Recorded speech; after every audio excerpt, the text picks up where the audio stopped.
So, hello, everybody. I'm here with Dr. Marty, and I'm very glad that we're able to talk with you and the folks who visit your site, seen you social media. You've been on radio, quite a few places, because you have a vast history in helping people. Just to go through your credentials and your resume, a doctorate in psychology, a master's in clinical social work, a master's in counseling, you're licensed as a clinical social worker and as a marriage and family counselor. That is a lot. I have no idea how much time it can take to become so qualified in this arena. So, how long have you been practicing? After 35 years, I stopped counting, but give or take a little bit. So, Well, your specialty is obviously helping couples stay together happily, marriage mhm. couples counseling or marriage therapy, as it might be called. And it's real important, I think, for people to know when a couple comes to you, what is your plan? Well, there are three parts to doing successful treatment that I've learned over the years. So, the first part is communication, helping couples communicate in a way that enhances their connection. The second part is the thing that blocks communication the most is anger. Is how do you reduce the anger and increase the communication? Okay. And then once the anger is reduced, once the communication is improved, now what we want to do is increase the idea of connection because being without fighting is not enough. Because there's always something that's happening in a relationship. There's always a reason for something negativity because I don't know how anybody stays married under some circumstances because there are there are two different points of view. There are two different family histories. There's a variety of things. So, in order to counterbalance that and quality of life, what we want to do is how do you make positive connections with your partner? So, we want to increase the communication. We want to reduce the anger and frustration.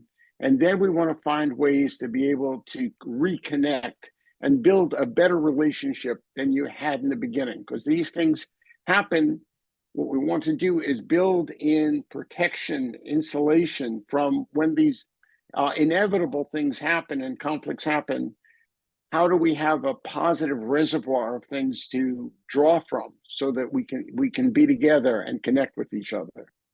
So that's my plan. So to have a marked plan that somebody can walk down, I think is very, very important, and also lets them know what to expect. You know what path they're walking down. And now, speaking of that, I see this in kind of incredible arrangement that you try to return calls within 1 to 2 hours. Um, Tell me why you do that. How is that done? Yeah, I wish I had a robot that could do that. Well, no, not really. No one ever calls me, no matter what they tell me, with a small problem. That Right. doesn't happen. They wouldn't call me unless it's really eating at them, unless it's really, to use a very specific, unless it's the relationship is in a dangerous place. Yeah. The time between when you call me and when I talk is a time that you can agonize about what's happening. What Wow. I want to do is minimize that initial contact time so that we have an understanding. We talked much about what I just mentioned, but that you know that help is on the way and that we've got a shot so that you don't have to suffer in that waiting period. So even if I can't reach you, I try and shoot you off a quick email or a text so that you know that we're on our way to connect and to help. The most important feature of all is to give a sense of hope. And my favorite thing in those initial phone calls is we haven't done any real direct therapy, Sure. but we've talked about possibilities. And when we're done with the phone call, there's a sense of maybe we can do something. And to relate to change from anxiety to hope is what I'm trying to do in that first phone call. When people call me, I like my work. I look forward to working with them, but I want to give them some generic advice like we're saying, what should you look for?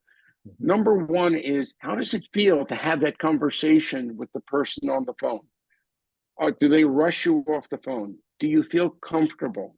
Are they patient with you? And again, like we were talking, do they reach you in a reasonably short period of time? So, number one is comfortability. Is there a word like that? I think so.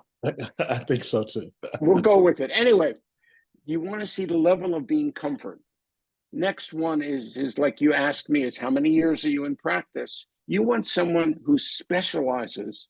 A lot of professional therapists take it on as an adjunct, but it's a very different phenomenon to balance several places at a time. So you want someone who specializes in couples and marriage therapy.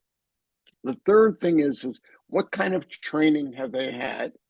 And then the last part, to keep it simple, what's their plan? Listen to the plan and see if the plan seems to fit what you need.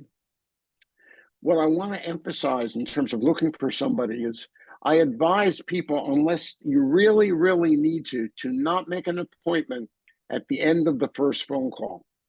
This is why you're so busy gathering information, your evaluator isn't working in the same way in your head. So you make the phone call, you take notes, get information.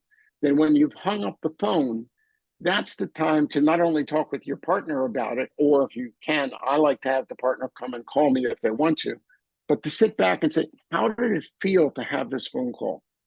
And then again, are you comfortable in all the things that I mentioned? So you want to find out what their credentials are, how long they practice, what their plan is, but how did it feel to absorb that information in kind of like a mini therapy session in terms of the dynamic between you and the prospective therapist? Okay, that sounds good. That sounds good. Thank you. I'm learning a lot here. I'm learning a lot. Thank you Now, so much. Appreciate that. somebody has gone through these steps.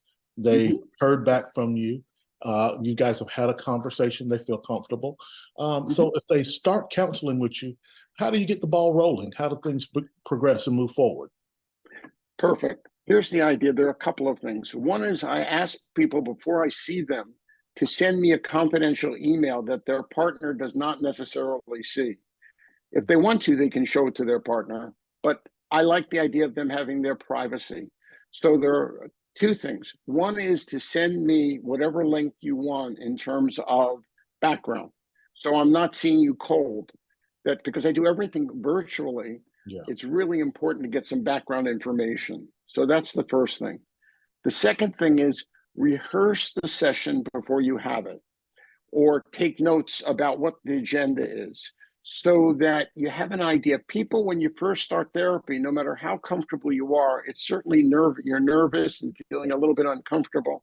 Okay, so what I'd like you to do is imagine the conversation, prepare it in your head, and now it's time for us to talk. We've got two things going on. I've got some background and you've got an agenda, because I think every moment in counseling is a precious thing and we want to use it to its best advantage. So, with background and with an agenda, we have a great way to pick up momentum very quickly. And so that's how we get started.